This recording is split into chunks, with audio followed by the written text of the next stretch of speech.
वसई विरार शहर महानगरपालिकेत 29 गावे समाविष्ट। 2011 साली वसई विरार शहर महानगरपालिकेतून 29 गावे वगळण्याचा अध्यादेश काढून 29 गावे महानगरपालिकेतून वगळली होती, परंतु त्यावर महानगरपालिकेने आव्हान देत स्थगिती मिळवली होती।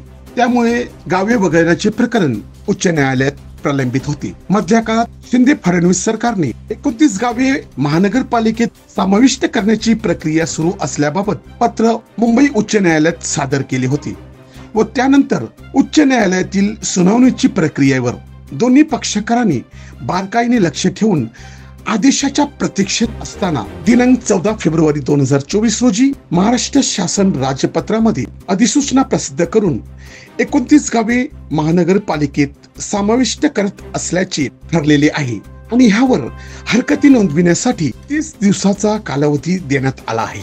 आता सर्वांचे लक्ष 16 फेब्रुवारीच्या उच्च न्यायालयातील निकालाकडे लागलेले आहे।